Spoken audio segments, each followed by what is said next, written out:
What's up, everybody? Welcome to the Dos Leprechauns podcast. As you can see, I'm solo. My co-host is feeling a little bit under the weather, so you're stuck with just me. We're also waiting for Joe from Fighting Irish Faithful to jump on. Hopefully, he'll be able to as well. If not, then again, just stuck with me and your comments. And so please interact so we can have some conversations. I'm going to start. Last time Nate and I were on, and we were with Joe as well.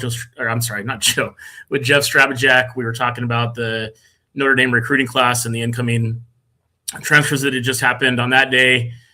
We had just picked up Quincy Porter and then Mylan Graham a short time later. We're talking about that, the excitement of the receiver room. Well, now let's talk about that D-line. I mean, you go from maybe a system where we're a little bit thin, no pun intended, to where now we are loaded, and that might even be a position of strength for the Irish in this upcoming season. Edward Durham's on right now. He's another Arizona Domer. Says 2026, leave no doubt. Absolutely. And got a shirt coming a little bit later I think you guys are going to like that talks about that. So stay tuned for that. We got two new shirt drops tonight. We're going to show you guys exclusive here on the podcast before we announce it on our other socials. So thanks again for joining us, Eddie, and everybody else that's on right now. So again, picked up Quincy Porter, the receiver from Ohio State, Mylan Graham, the receiver from Ohio State, and then boom, just rapid fire. Jaden Sander from Michigan, we talked about him as well. Looking to probably start off as more of a special teams guy, but he has another cornerback in the rotation that I think we'll see with some playing time. I don't think he's replacing Christian Gray by any stretch, but there will probably be a competition, so competition breeds results. So hopefully that'll be a good thing for everybody involved. And then the next day, actually, I think it was 2 days later. Well, we got Keon Keeley coming back home where he belongs in South Bend, 6'5", 282 pounds. I didn't know he was that tall, but an edge rusher with that kind of size is going to be dangerous going alongside Bryce Young, Bryant Young's son. It's hard to say. But on the show, we were talking about, does Bryce Young maybe move inside to the interior defensive line since we were a little bit thin there. And then out of nowhere, or maybe not out of nowhere, but out of nowhere, here comes Francis Briou from Pittsburgh, a 6'2", 280-pound defensive lineman that was highly sought after. I know it was coming down to the Irish and Ohio State. His former defensive line coach, Coach Partridge, obviously the new defensive line coach came over, so I think that was one of the things that really sealed it for him. So it was great to get Francis Briou. He's a 4-star, big kid, dynamic player. I imagine he's going to probably start. I think he'll be starting possibly alongside this other guy that we're going to talk about. But then we have yet another addition that just broke yesterday. So Francis Briou, interior defensive lineman. Then out of nowhere, we get Tion Gray, Oregon transfer. Big kid, 6'6", 336 pounds. You can't teach size, and that guy is as big as they come as an interior defensive lineman. Super excited to see those two go at it. And then almost like a icing on the cake situation, just yesterday, our guy Jason Onye was I don't want to say gifted. What was he? He was given another year of eligibility by the NCAA. So the NCAA finally did something right, gave Jason Onye his last year of eligibility, and he will be anchoring that defensive line as far as I'm concerned because he knows the scheme. He knows what Coach Ash expects. So you're going to see Onye, Tion Gray, Francis Briou, Sean Sevillano. The mix is getting Elijah Hughes. I mean, it's turning into be a strength of the team. You got Chris Burgess, who we talked a lot about, the young kid, Davion Dixon. I mean, the list goes on and on. That interior defensive line is going to be insane. So what do you guys think? In the transfer portal, I would say I would give the Irish and their coaching staff an A+ at this point. Got a couple kickers that came in late, so we addressed that need as well. So you picked up two defensive backs, three defensive linemen, and two receivers that are going to be probably immediate difference makers. So super excited for the transfer portal. And with those additions, along with the recruiting class that we already have coming in, which we spoke about, is just crazy. Oh, and I forgot to mention, I don't think we had talked about this on the show last time because it hadn't happened yet, but Armel Mukam returning as well. 6'3", 305 pounds. So I mean, we are going to control both lines of scrimmage because the Irish offensive line, you'll get our center, Ashton Craig back. You'll have Knapp coming back again. You're going to get Charles Jagasaw back. We need to make sure that he doesn't do anything other than lift weights and eat and maybe study some film just to make sure he stays healthy and ready to go. You'll get Gerby Lambert back. Will Black, I'm sure, is going to compete for playing time. So I really believe we're gonna really dominate both sides of the line of scrimmage. And when that happens, we win games. Sure, you guys have seen at this point, CJ Carr is the current odds-on favorite to win the Heisman next year. I know it's way too early to kind of start thinking that way, but it's a fun thought to have that you lose what should have been the rightful Heisman winner in Jeremiah Love, only to be replaced by a guy that's now favored to win the Heisman in CJ Carr. So it's going to be an exciting time to be a Notre Dame fan. And for anybody that was doubting Coach Freeman, we'll say it again, never doubt Coach Freeman. When he says something's going to happen, it usually happens, and just got to be patient. So last time we were on the show, we were talking about when we were going to hear from Freeman. We heard from him last week. I don't think he could have done any better of a job on that press conference and addressing all of the things that were coming up. Mainly the incident at the wrestling meet that his son Vinny was at, where some idiot tried to come up on some money or maybe some fame or whatever you want to call it and try to make a name for himself at the expense of Coach Freeman. And as you would expect, he handled it with grace and dignity. At the press conference, I thought it was pretty cool that he started right off with that, addressing that situation and specifically calling out some writers from a local South Bend newspaper.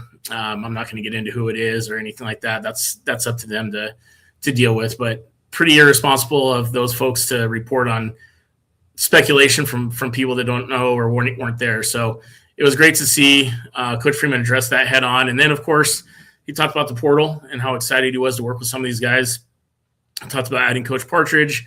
And then, the questions started coming in, and I'm glad the beat reporters that were there did ask these questions, because there was a lot of rumor mill going on about, hey, we know you said you're coming back, but we also were hearing a lot of rumors you're going to interview for the NFL. And I don't know. What's your take? Tell us in the comments. Tell us in the chat. What's your take? Is Freeman, was it lip service, or do you think that we're on the verge of losing what has been one of the greatest things that happened to the Notre Dame football program? I personally think that we're treading on thin ice at this point. I think if this team plays to its capability next year, I think it's going to be hard for anybody to beat us at any point, regular season or playoffs or national championship games. So if that were to happen, we win the Natty, I think it would be really tough to have Freeman come back, but who knows? Anything could happen. But when you're talking about some of these salaries, I think John Harbaugh got $20 million a year from the Giants. So, nobody knows the exact salary he's getting at Notre Dame. It's probably in the $8, $9, $10 million range. Great salary. I know everybody's happy there. His family's happy, but the NFL is the ultimate, milestone to reach. And I think that Freeman's the kind of guy that's never settled. So we'll see. It's going to be interesting. Let's talk about let's get some comments here. Rich Dutcher says, if we don't win every game by 30 points next year, I'll be disappointed. I'll just take a win in every game. I know we're going to need to pound everybody, because I would imagine they'll start the Irish just because you really can't deny it, in the top 3 to 5 teams in the country in terms of the AP and coaches poll. And then we're going to have to get to work because when the national championship ratings come out, the College Football Committee, we're going to need to be one of those top 12 teams. And that means we're going to have to really beat the out of everybody. So I agree with you to a certain point, Rich, but I think we'll be okay. Let's see. Amber Sullivan says, no surprise that they nailed the portal. Freeman is very strategic and smart as hell. Yeah, another thing that obviously we didn't talk about in the last show was Freeman at the national championship game yesterday. I personally didn't watch it, but I saw the highlights on everybody's feed. He's made for that kind of scenario. He is going to have a career after his coaching in broadcasting on ESPN, on whatever channel he wants, because he's money. He always says the right thing, and he says it the right way, and he's respectful. And I thought it was pretty, like I said, he's playing chess. Everybody else is playing checkers when he picked Miami to win, because he didn't want to give him any bulletin board material. I thought it was an awesome quote, maybe a little tongue-in-cheek, maybe it was real, I don't know, but regardless, it was pretty funny of him to pick Miami, when I think we all know how we feel about Miami. They've pretty much eclipsed. No, they haven't. I still hate SC more than anything, but in terms of teams that will still play, they're up there for me in terms of the hate. Let's see. I'm a little worried Aeneas isn't big enough to be every down back. That's from Rich Dutcher. Well, the good news about that, Rich, is that we have some absolute studs coming up behind him that I think we'll get some of those other carries. Maybe it's a carry share with him and Kedron Young, him and Nolan James, him and Javion Osborne. I mean, there's a lot of options in that running back room. We are not going to have the same kind of explosive run game that we had last year with Jeremiah Love and Jadarian Price. It's just not possible to replicate that. Aeneas Williams is great. He's going to do fine. He'll be good. I think we'll still have one of the best running games in the country, but you're just not going to be able to replace a Jeremiah Love, generational player, and his running mate, Jadarian Price. But I think that Kedron Young is highly underrated and highly slept on. And we already seen what Aeneas can do in his time. He can catch the ball, go hit somebody, run the ball, hit the holes, explosive, everything you want in a running back. Plus, I have all the faith in the world in Coach Siders to keep that room going. Let's see here. James Fitzsimmons says, I could see Freeman taking on a new challenge if we win at all. The right team comes calling. Yeah. You figure at this point, there's always going to be between 6 and 10 NFL jobs open at any given time. And at some point you run out of defensive and offensive coordinators to call or former coaches to call. And then you start looking at the college ranks. Now, guys haven't fared too well in the college rank or coming from college to pros after maybe Pete Carroll. But you just never know. I think Freeman would look at that as a challenge. Amber Sullivan says, I don't think he will go anywhere for a few years. Man, I hope you're right, Amber. Amber says, pay the man. I think they have. I know Bavakwa gave him another extension, unfortunately now in life in general, but contracts are only worth about as much as the paper they're printed on. So I don't think that's any kind of locked in guarantee that he's not going to go anywhere. Let's see, Fighting Irish Faithful. All right, we're going to get to this here in a minute, but today is the Republic of Ireland's Declaration of Independence from Britain. If Joe Nowrowski can get off daddy daycare duty in time, he'll join us for a little conversation on that. If not, I'll do my best to not mess that up. But Irish Independence Day from Britain. And it's also a great time to always remind everybody that we think that we should remain independent forever and let everybody else adjust to what we want to do, because Notre Dame is money and Notre Dame is always going to get people scheduled. It's a prestigious program. A lot of these schools probably wouldn't have these TV deals if it wasn't for Notre Dame. So you're welcome. Let's see. Eddie Durham.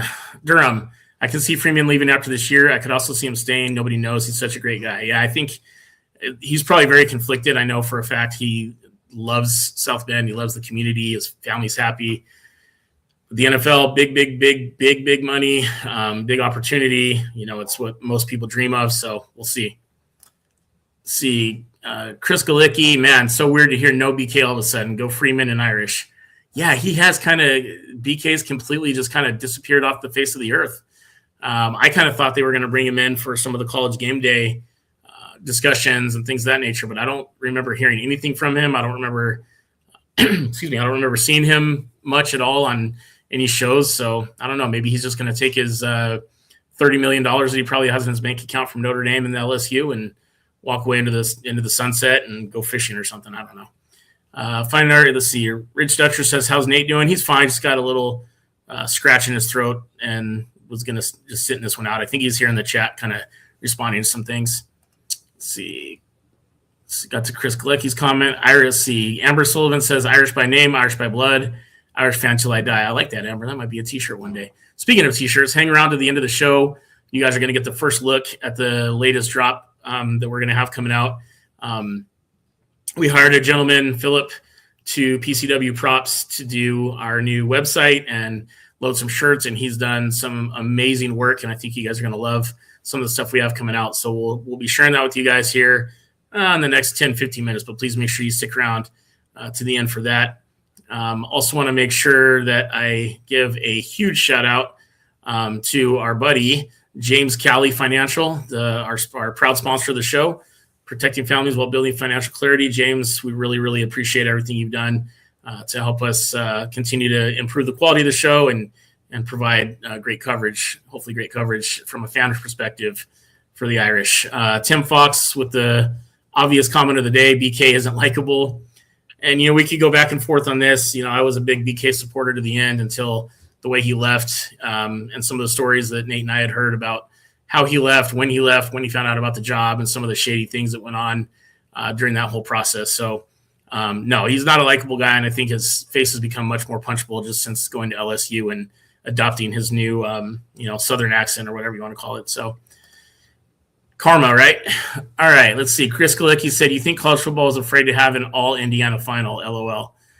I don't know about that. I think college football, the college football selection committee, is in love with Alabama and the SEC, and I think that the SEC has risen to the occasion and lost every meaningful game in the college football playoffs to prove that maybe they're not as great as they're hyped up to be. So I think it's hilarious that Alabama gets in over the Irish, which was ridiculous because they lost their last game, their third loss of the year at that time, to Georgia by, 28, 31, somewhere in that range, and they'd had negative yards rushing.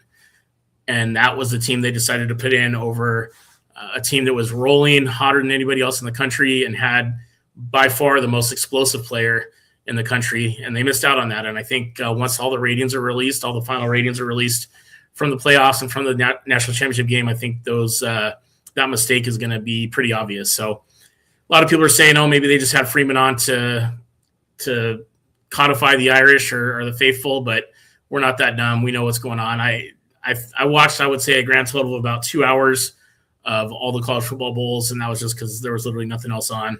But yeah, highly disappointing. But like Coach Freeman said, at this point, leave no doubt, and that's what they have to do. If you've seen the Here Come the Irish episode, you know what I'm talking about. But that was a really emotional situation when the team was together and found out that they were bypassed by Alabama, who the night before they had seen them get their doors blown off. And it seemed like it was almost a foregone conclusion that the Irish were going to be in, along with Miami. And, man, imagine if Miami and Notre Dame in the national championship game this year would have been ratings galore. But joke's on you, College Football Playoff Committee, the SEC showed their true colors. Your ratings are going to suck, and that's all on you guys. Let's see. Rich Dutcher said the last rankings don't matter, but Alabama ahead of us. Yeah, that was so stupid. If you didn't see the last college football final rankings, I'm going to pull it up here just so I can not mess it up. But it was pretty freaking laughable, honestly. For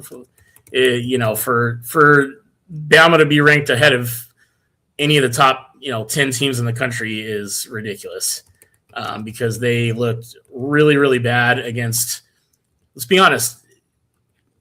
Indiana proved it. They proved what they needed to do. They went out there. They won the national championship game. Congrats to them. And Curt Cignetti, as much as I can't stand the guy, apparently he's a really good coach because he took a scrappy group and led them to an absolutely perfect, flawless season. So congrats to them, especially congrats to our guy Pat Coogan. Last year you probably remember he was the guy that said 4 quarters of FU football.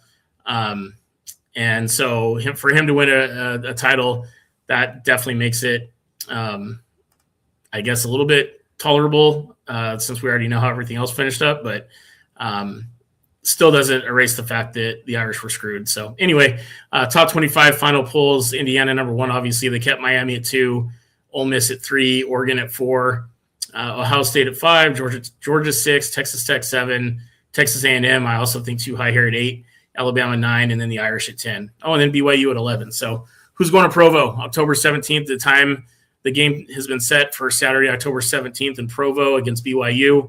We're definitely going to be there, and we hope to have a full invasion of that town so that we can create a very hostile environment for the Cougs. They've been talking a lot of smack ever since the game was scheduled. Talked a lot of smack when they got into when they almost got into the playoffs and they got rolled. So it's kind of funny to see, but it'll be great to hopefully shut them up. Let's see. Eddie Durham says Bama finished 3-3 in their last 6. That's pathetic. Yep.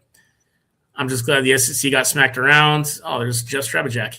Oh, that's true. Good call. So Strabby, you just mentioned Holden Staves was there too on Indiana. That's right. The tight end that transferred from Notre Dame, Holden Staves, won a championship as well. So good for him and Coogan. Love Coogan. Yeah, Pat Kuntz, the former Notre Dame defensive lineman, former Notre Dame, I think he was a grad assistant, maybe just a D-line assistant. Anyways, he went on to coach at Indiana this year, and he as well. He was the head D-line coach there at Indiana this year. Cignetti had us the highest at 7. Makes sense. 7 to me makes sense. James Fitzsimmons, what time do the bars close in Provo? I think the better question would be, are there any bars open in Provo? I think we're going to have to probably smuggle some alcohol across the border, James, when we head out that way, because I'm not 100% certain there's going to be a whole lot of drinking going on. But it'll be fun. We're going to have a great time no matter what. So that should be good. So let's see. Excuse me. All right. So Independence Day, Irish Independence Day from France, happened on January 21st, obviously, 1919. Followed the Sinn Féin election manifesto of December 1918. The text of the declaration were adopted in 3 languages, Irish, English, and French. The Irish Republic claimed jurisdiction over the whole island of Ireland. The whole island of Ireland comprises 32 counties. It was rivaled by the British administration of the Lord Lieutenant of Ireland, but as the Irish War of Independence went on, it increased its legitimacy in the eyes of most Irish people. It was taken over by the Irish Free State in 1922 after the Anglo-Irish Treaty. So a lot of good history today, a lot of good Irish history today. And our independence, I don't mean Ireland's independence, I mean the Irish's independence, is still something that is very important. And there's been so much hoopla and conversation about it lately that it feels like it's something that we need to revisit. But I think that us being there as an independent and being able to have our own TV deal and schedule whoever we want, people trying to say nobody's going to schedule the Irish because they didn't accept a Pop-Tarts Bowl bid, give me a break. They did the right thing. I still think they did the right thing. Of course, I would have wanted to see them play one more time. You wouldn't have had J-Love. You wouldn't have had Jadarian Price. I doubt CJ Carr might have played. You wouldn't have had a lot of these guys that are going to the draft. Billy Schrauth wouldn't have played. Some of these guys, Donovan Heinisch obviously wouldn't have played. God bless Heinisch. He had to retire because of head injuries. He wouldn't have played. I mean, so you would have been down a lot of the guys. And let's be honest, can you really see Coach Freeman going up there and trying to get a giant Pop-Tart to go into that giant oven thing that didn't work? That was absolutely ridiculous and embarrassing. So, bye, Felicia. We didn't need it. We didn't want it. And we'll just we'll save our ammo for Wisconsin on September, whatever the date is, 3rd, 2nd, 1st. I need my wingman here to give me that date. So, Nate, if you're listening still, give me the date for that Notre Dame-Wisconsin game. I know we're 229 days out, so there's that. But, yeah, can you imagine sprinkles on the golden helmets? Get the F out of here, says Rich. Yeah, no, we're good on that. But it's Notre Dame, in my opinion, has to stay independent. We're the all-time independent champions, always will be. And my personal belief is this is going to be a show probably somewhere along the way here in the next few weeks. Excuse me. September 6th is the Wisconsin game.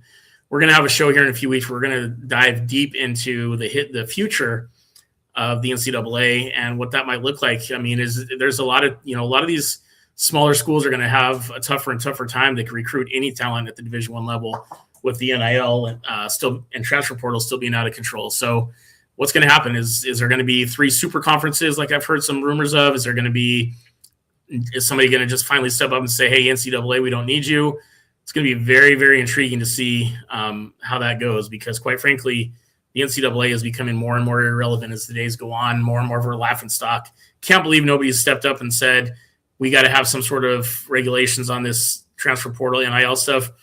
Can't remember the kid's name, the Duke quarterback from this past year. Miami is going after him pretty hard because they're going to lose Carson Beck, which is probably a good thing for them. Excuse me. They're going after this kid from Duke really hard. And if you haven't seen the offer sheet, I would highly advise you go and Google what Miami has allegedly offered this kid. It's like $10 million. It's a country club for life invite. It's like random stuff like free parking for his family and airfare for his family. I mean, it's absolutely bonkers. Come on now. So it's just getting out of control, and somebody's got to do something about it. Darian Mensa says, that's from Strabby. Thank you, sir. Strabby says he'll have his say when it comes to the future in the NCAA. I think a lot of people are going to have their say, and it's going to be fun. How many of you guys are going to Lambeau? Me and Nate will be there. Looks like Strabby will be there. If you're going to – a lot of you guys are going to be going to Provo as we invade Provo. How many of you guys are going to be at Lambeau? I think that's going to be a crazy environment, and I cannot wait to finally be at Lambeau Field. I don't know if No, he's not on here. Max Ujak, former Notre Dame Irish guard. He's been on the show a couple times. Really, really great dude. He lives in that area. I think his family still has a home in the Green Bay area. So excited to see that whole go off. So that's going to be a good time. I might hit Lambeau, says Rich. I'll be on the cruise for Provo, damn it. You always are on the cruise for Provo or for big games we're going to be at. Doreen Diggins said, heard a rumor he wasn't allowed to go. Is he going to transfer to Miami? Yeah, so Doreen Diggins, I'm assuming you're talking about Darian Mensah. He is being sued actually by Duke because of allegedly he had a contract that said that he couldn't leave. So it'll be interesting to see how that plays out. So we're finally joined by our good friend, good pal, member of the Dos Leprechauns Army, Fighting Irish Faithful Zone, Joe Knulowski. That's right. N ... ski. Hopefully you can hear me. Are you George Joe? Yeah, no jean shorts tonight. No, definitely not to bed. You know what? It's weird, Jason. Like there's another member of our posse that also wears jean shorts, and I hear no flack to him. I don't know why. Who would that be? Benny. Benny wears shorts? Oh, that's and right. You're surprised by this? Well, no. The jokes on Benny on Tank is more about the fact that he wears a child's small jersey, not the jorts so much. That's because he does a lot of creatine, like an unhealthy amount of creatine. But I wish everybody could be in on some of these under the radar jokes. But it's if you understood it, it's funny. Anyways, so Joe came up with this. Joe came up with the idea to do this show to talk all about independence. This is my second idea, and here I am.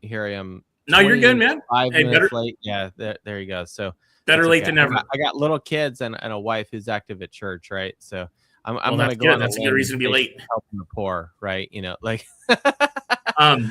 I was just going to say, I mean, it's kind of interesting. So 2026 is going to be the 250th birthday and independence of this great nation, the United States of America. But it's also today, as you mentioned and thought about doing this, it's the birth date, the celebration day of the Irish independence from Great Britain. And that's right. I was touching on a little bit, doing a horrible job, but also Notre Dame's independence. So you have the floor, man. Talk about why this is an important day for Ireland and why it's an important day for Notre Dame. It's funny, because here's the thing, like anyone who's listened to my show, the Fighting Irish Faithful show, right?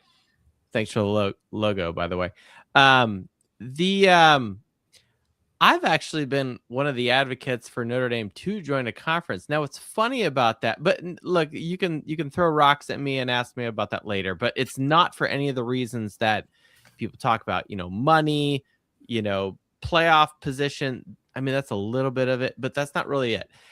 It's all about, like playing one less game or, stepping stones of success. So we'll talk about that next week when I do my last show for this season 6 of the Fighting Irish Faithful show.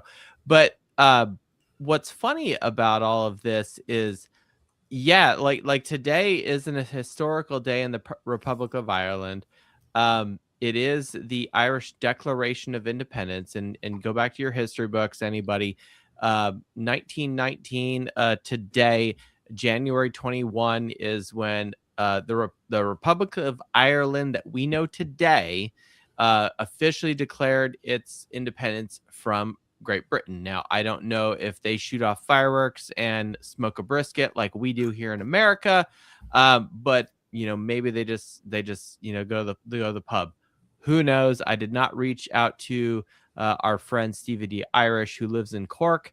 So I'll have to send him a message tomorrow because it's probably like 4 a.m. right there tomorrow anyway. So unless he's still up celebrating, we don't know. The point is, I have like weird things like that in my phone, and from Battle of the Alamo to just other sort of historical things. The day we landed on the moon. Just like weird stuff like that, right? Now, what's funny is I'm not Irish at all by heritage. Okay, my wife actually is, and therefore my children. But also we are all Irish, right? Because of Our Lady's University and the University of Notre Dame. So that being said, I sent Jason, I sent you a message and said, hey, it'd be kind of fun to talk about the historical piece and then kind of parallel that with Notre Dame. And there is actually some crossover. I will not go into specifics because I am not a historian. I'm actually an engineering trade. But that being said, our audience, this is kind of a kernel and a nugget for y'all to do your own research and go read other articles or go read a book for once, get off TikTok, whatever. Point being, it goes back to historical times, obviously, from Britain, occupying the island of Ireland.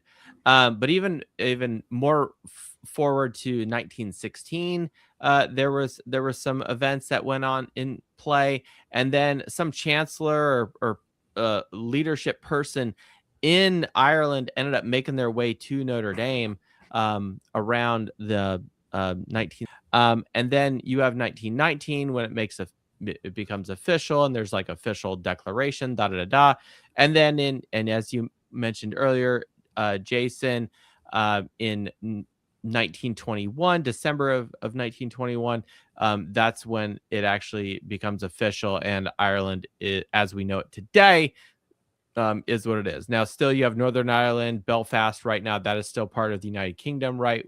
That, as far as we know, that'll be that way for the foreseeable future, whatever. But point being, there's a fun parallel to that with, we just had a national championship here in college football, and now here we have Notre Dame. And what's funny about this year with, conference championships and some of this other thing, it's really become really downplayed, I feel, in the playoffs, more so than it ever has in any other year that I can recall. And it kind of sets the tone and even maybe cements Notre Dame's independence going forward. I mean, Notre Dame is still a powerhouse and has the influence over the system that is college football. And if it expands, if like say it stays 12 teams, and if Notre Dame's in the top 12, we're guaranteed a spot. I've heard that. I hear these rumors, nothing official, that we're going to go to 16 teams, right? I don't know what Notre Dame has in the works. The point being is Notre Dame still, as an independent, still has this influence in college football. Now, unfortunately, that influence did not extend to the playoff committee of getting us in over Alabama, but why? I only can hope and dream. Point being, Notre Dame's independence is still relevant, and I think maybe casting some shade on some of these other big conference teams. I don't know. No, one of the things you said that I think makes the most sense, and something that makes our haters angry, is the key point you made, which is we still have a lot of influence on college football. There's a reason you had Marcus Freeman on the ESPN College Game Day pregame, whatever the hell. I was asked about that at work today by people. Yeah, I'm just like, and it's so funny to me because everybody wants to talk to me like, oh, they avoided a bowl game, they're crying, blah blah blah. Yet our head coach, the guy that represents Notre Dame football right now, is on the show front and center, talking about no excuses, talking about, hey, we chose to do this as a team, shutting everybody up. And guess what? We reloaded in a major freaking way, massive. And we're coming for your booties. And the thing is, I mean, you talk about zero starter. The only starters who left the program either graduated or went to the NFL. Yep. No, or were injured or some other stuff. I talked about the portal a little bit earlier. I mean, Josh Burnham hurts. I really like Burnham a lot, but was he going to be a starter? Probably not with Young and Keeley coming in. We didn't know Keeley was coming in at the time, but I guess they must have had a good idea, which is why he left. Anyways, my point is, being screwed out of the playoffs, not taking a bowl game, all this talk, all these people saying nobody's going to schedule Notre Dame, and then boom, Marcus Freeman on the college football. Not Texas A&M's coach, not Ole Miss's coach, not LSU, not freaking anybody, not Lane Kiffin. Nobody. It was Marcus Freeman. That right there just shows you the influence that Notre Dame has. Not to mention the fact that I think there was a lot of backpedaling going on amongst the committee right after that announcement was made, because I think they got hit with a pretty big S-word storm right after it happened. And I think they're going to, I really think, and we're going to get to this at another show, that decision not to put Notre Dame in is going to be one of the, 6 steps or so in the demise of the NCAA as we know it. It's interesting because by no other standard, either historical standard, statistical standard that I talked about on my show, we kind of touched on both, this is like 4 weeks ago at this point, but the point being, it's really, it comes with no explanation to I know we don't need to rehash all of this, but because a lot of our fan base has already kind of lived through it, and the season is technically over now with the championship this past week. Point being, but there's no explanation, and it's so unsettling for us as Notre Dame fans. 2025 will always be the season of what if and unknown. We will never know what this true team's potential was come the end of the season. Yes, we lost 2 games and our record is, and we can't change that, but no one was playing at a high octane level the way the University of Notre Dame was in the end of the season. The only other team that was potentially is the team that was holding the trophy on Monday. And quite frankly, their second half was suspect because Miami was crawling back and running the damn football better than anyone I had seen other than Notre Dame. So respect to Miami, and it's the only time I'm ever going to say that because I hate that team. I caught myself there. We're not on my show. We're on your show. The point is, maybe if I hold this, then maybe it's a little more palatable. Point being, Miami was coming back. They looked stronger in the second half. They had changed things up. They had gone to their base, and you gotta throw some long passes when there's a minute left, right? But it was a very, very exciting football game at the end, and then IU makes a good defensive play, and Carson Beck does his best Carson Beck, and actually IU almost screwed themselves because their DB takes his helmet off. It's his corner, takes his helmet off. That gets half the distance. Now you have to take a knee, but there's not enough time, so you have to do a tush push to push it forward. So it's not just 2 simple knees. You gotta push one of them forward. Yep. Otherwise, you got a safety, and you're giving Miami a chance. So it probably wasn't going to happen. Don't get me wrong, but the point is, it wasn't until the very end that it was over.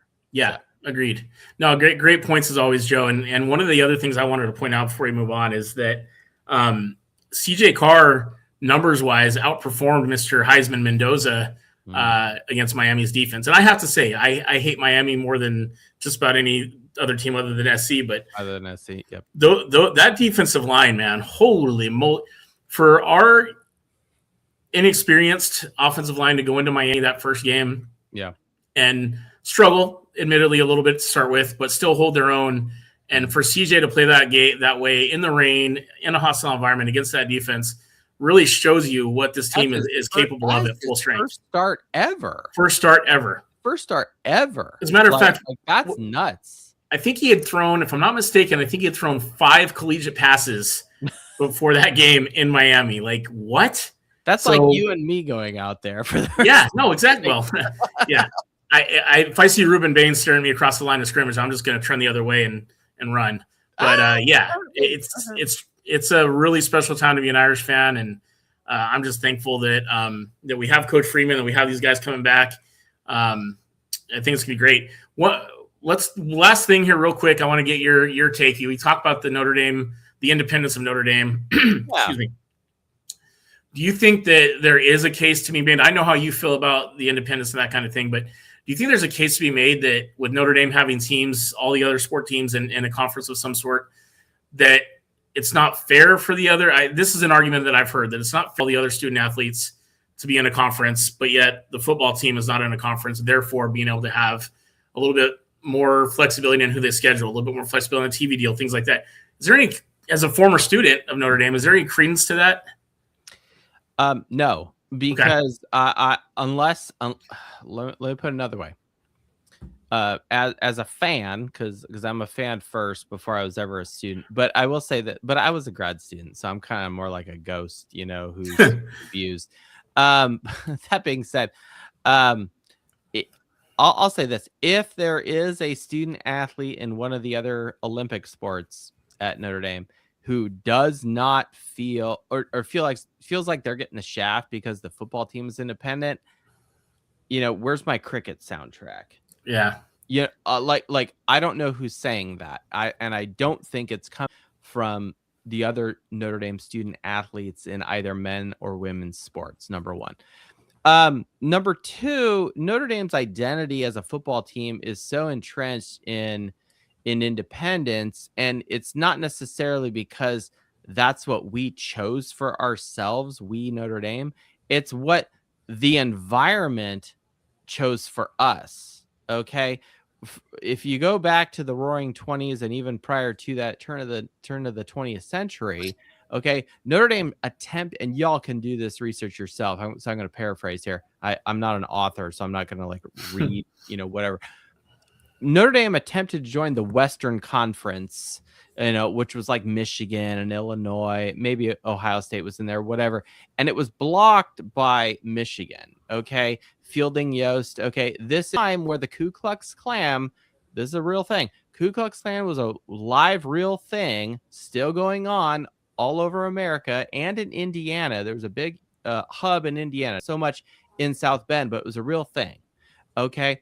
I'm not saying that's what was at Michigan, so don't cross the streams there. But maybe, I don't know. Someone else can clearly correct me. But the point I'm making is Michigan, through anti-Catholic rhetoric, bias, however you want to put it, which is a real thing, okay, blocked Notre Dame from joining the Western Conference, which ultimately became the Big Ten. Okay, and that's as early as 1920. Okay. Now, you fast forward to 1924, Notre Dame's first title under Knute Rockne. There actually was a throwdown, and I mean throwdown. Do I got the book? Hold on a sec. Baby on set. We got a baby on set. Nope. Oh. This book. Oh, The Loyal Sons. If you have not read this book, it's a great book. It's about Notre Dame's first national championship team. There's a whole chapter devoted to that particular conflict in the 1924 season, where students of Notre Dame essentially went down and had a little bit of a rumble with the Klan. Okay.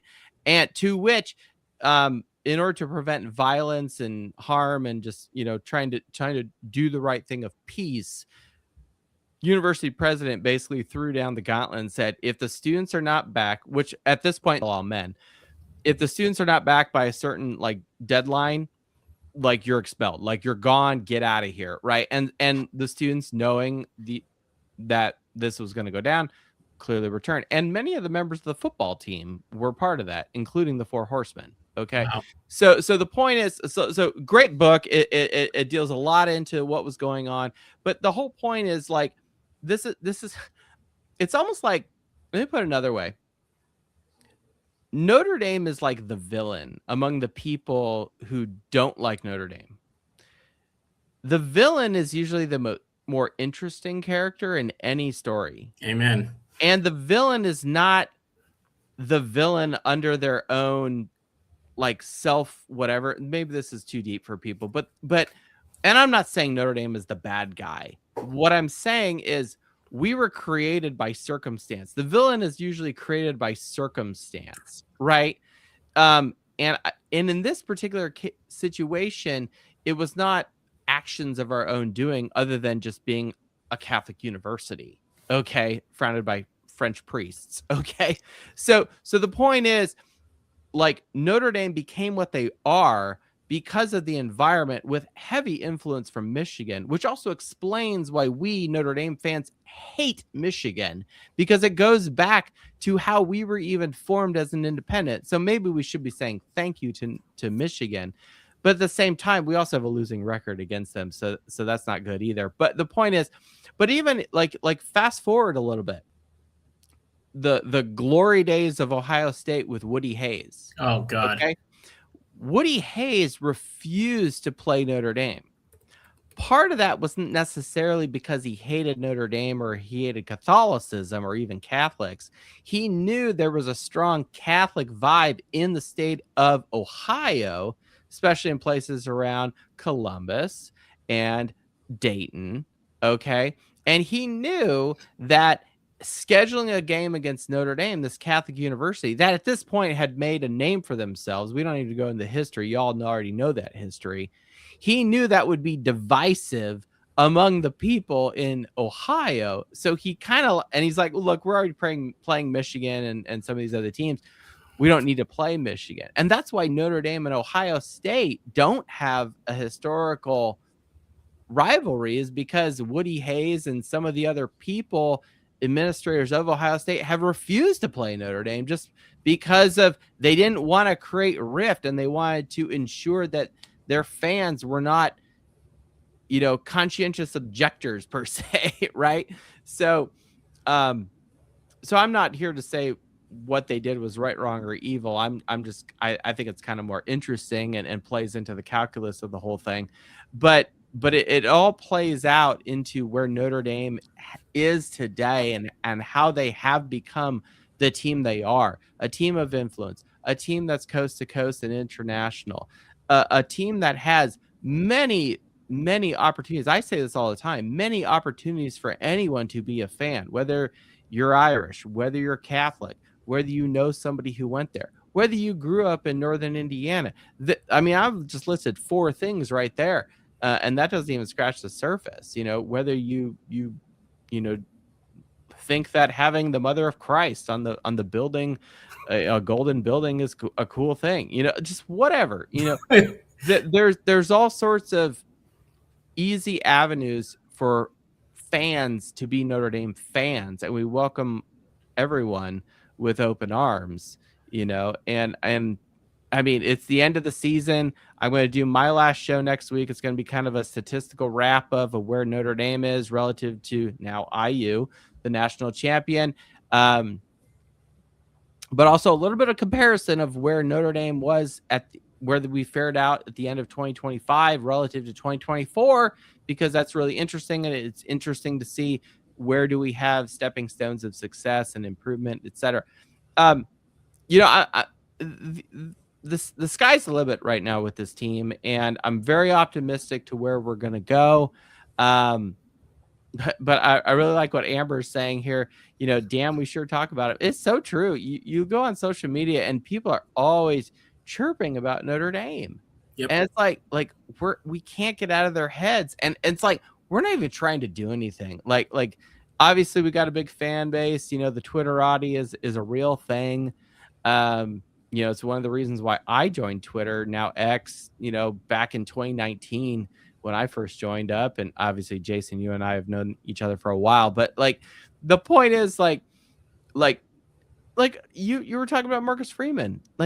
He's the guest picker person doing his chess moves, not picking against Miami. I don't want to give you locker room content. Yeah. I was asked about that at work today, which I thought was funny. From a fellow domer, why did he do that? And I'm like, I think it's just gamesmanship, and I actually think it's reverse psychology. I actually believe Marcus Freeman's got a good head on his shoulders, and he actually thought that IU was going to win. That's what I thought was going to happen. But simultaneously, I think he's smart enough to not, to not vote with his heart.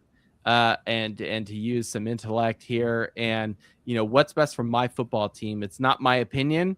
It's what's going to happen on November 7th in South, where I hope to be. So now, first of all, Joe, drop the mic, dude. That was a great recap, wrap up, highlight. There's some good sound clips in there, so we'll get back to that in just a second. But I did want to get a comment here from Daniel Ford.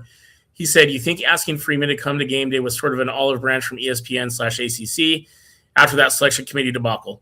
Maybe, maybe not. But the fact is that I'm sure he was their only ask. I mean, who else are you going to get that's going to draw ratings? They need our eyes. They need our clicks. And they got him, because quite frankly, the only reason I even turned that thing on was because I knew Freeman was going to be there. I don't need to hear Desmond Howard run his stupid mouth. I don't need to hear he was very quiet. Kirk Herbstreit coddle to everybody. Get out of here, dude.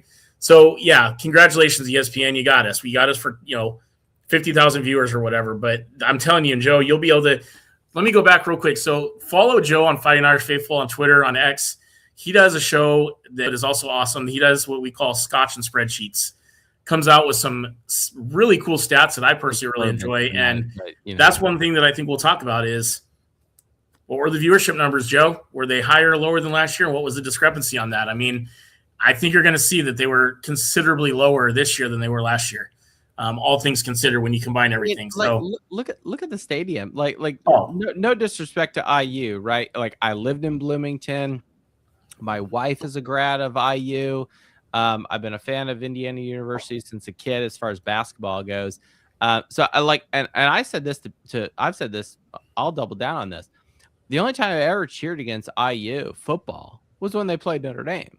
We're waiting for the Notre Dame game to come on, and the Big Ten Network, or whatever. Like, yeah, we'll put the IU game on. Like we're not like IU fans, but we're also not anti-IU in this house. And that's just me. But that being said, it's like there's no question when it comes to Notre Dame or my second love, Boise State. Sorry, I love the Broncos. I can't get over it. Go back to other episodes of mine if you really want to get into that. But in all due respect, I don't know what the ratings were for the Natty, but like, go look at the crowd. The Hoosier faithful invaded Miami's home turf. The game was in Miami, and it just shows how trashy and crappy Miami fans are, which is one of the reasons why I hate them. But like, the point is, like, this is in your house, your backyard, pathetic. And it's like 70-30 IU. Like, are you kidding me? Yep. What's wrong with y'all? Like, sad. The only time I've ever seen that place berserk is when they're playing Notre Dame. Imagine that, huh? Like that. It's not Weirdo World, okay? Which I think makes tonight's episode, the Irish Declaration of Independence, so relevant. So good stuff, Joe. I'm just saying, like, it's look, just turn on your TV, turn on pictures of the internet. It's full of red. It's full of crimson. Not hard to see. And there's no editing that out either. Pants on tonight, like the basketball team of IU, but I was wearing that crap the other night.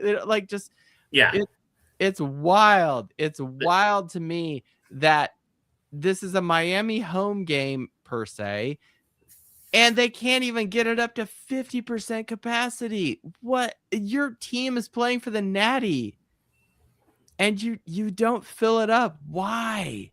It's beyond me. I don't get it. So respect to the Hoosier faithful, the people who have whether they became fans last year or they're carryovers from James Madison, or maybe there's IU football fans that are diehards that have been around, the 30,000 of them that have existed.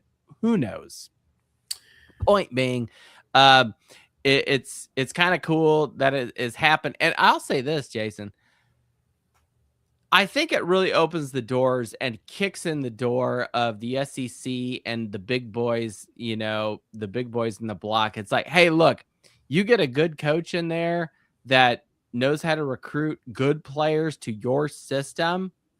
They don't have to be good from ESPN Top 300 or rated in 24/7 or on 3, pick your favorite recruiting site.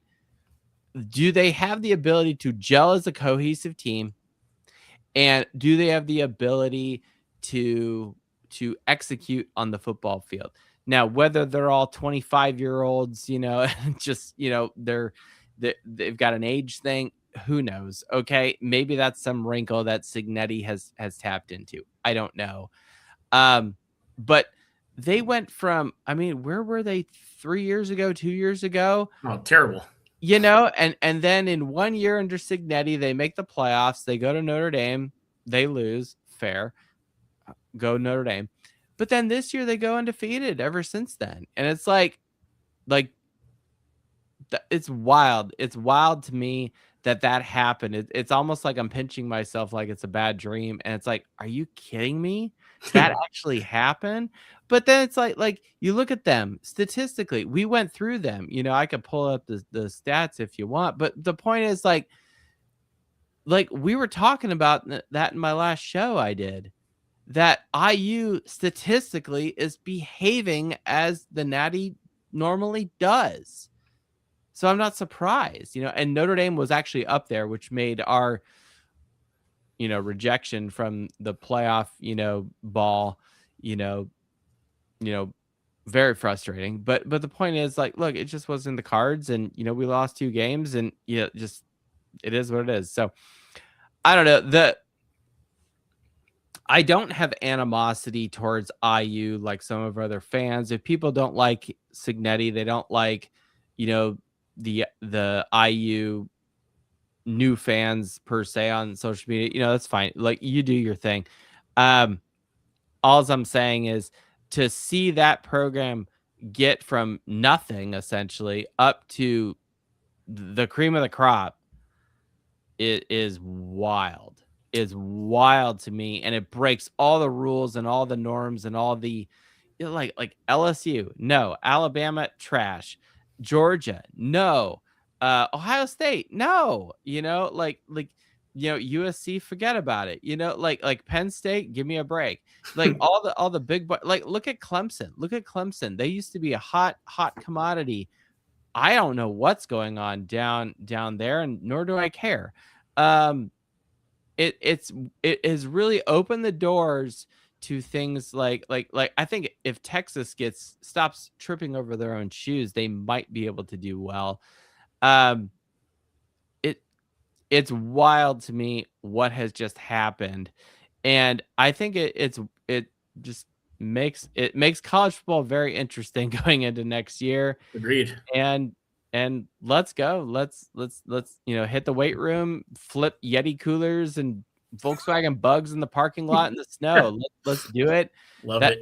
Like, this is the weight training, those clips of pushing sleds in snow and whatever Notre Dame media is gonna throw out there. That's what we're gonna do. It's a little freaking cold right now here in central Indiana, but all right, my guy. Well, as always, I appreciate you and all the knowledge you bring and all the history.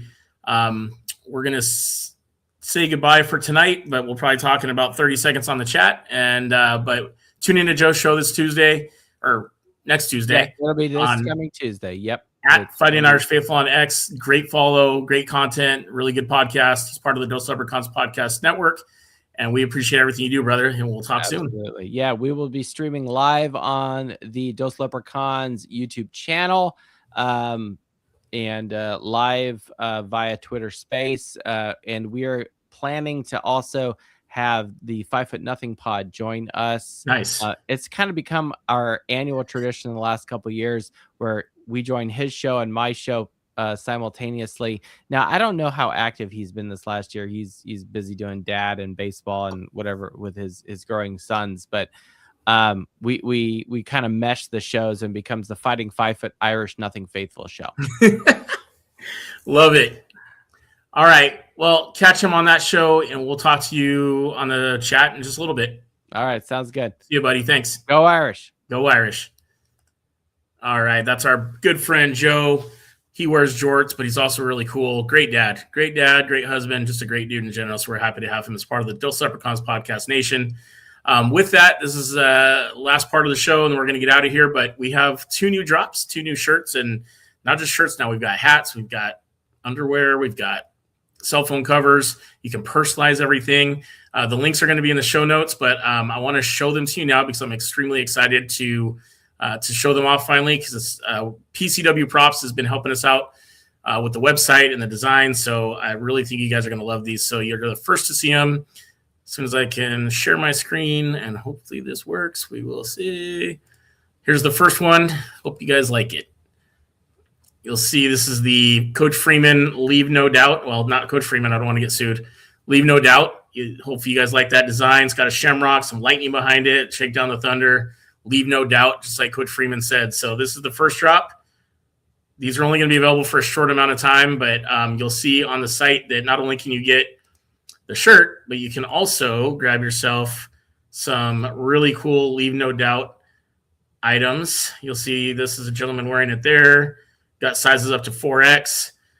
Our next shirt that we're dropping just tonight, and again, this is going to be limited time, is this bad boy right here. Head-to-head matters, right? Well, if that's the case, then we're going to go ahead and claim 1993 as our last national championship, and this shirt will show that off. So the 1993 national championship banner, because they said head-to-head matters, so let's show them that head-to-head matters. So there you go. That one as well, small through 4XL. Again, PCW Props put all this together, helping us out. Good stuff. So yeah, got this one, the 1993 national championship shirt, and we've got the Leave No Doubt t-shirt. It didn't change. What the heck? Okay, hold on. Let me show you. I don't know if you guys saw the 1993. I got to share it again because I didn't do it right, I don't think. Sorry, everybody. Let's try that again. Share screen. Okay, here is the 1993 national championship shirt. Like I said, head-to-head matters, so we're going to show everybody that head-to-head is important, and if that's the case, Notre Dame beat Florida State. Unfortunately, they lost to Boston College after. That's okay. But if head-to-head matters, we beat the team that was eventually crowned the national champion. So that will rightfully belong to the Irish. So there's your shirt to prove it. Wear that around town, especially if you're in Tallahassee. I'm sure they'll really love this shirt. Wear that bad boy out. Wear it with pride. So you got 1993 national championship. And again, I want to let you guys know there's all kinds of other products with these. We've got some cell phone covers. We've got mugs. I mean, all kinds of stuff. So again, major shout out to PCW Props for totally transforming our website. Really cool stuff going on here. It's in the notes, right? Show notes on this show, and you guys will be able to be the first to purchase it. So please do that because we are fairly low on quantity of each size. So it's only going to be available for a little limited time. So grab them as soon as you can, as soon as we're done here. So I'm going to go back and we will say goodbye for now and hope you guys have a good rest of your week. Hopefully you guys got to work a short week. Martin Luther King Day was Monday. Great American. I'm glad that we still take time to recognize the contributions he's made to this great country. So hope you guys had a great week and a good finish to the week.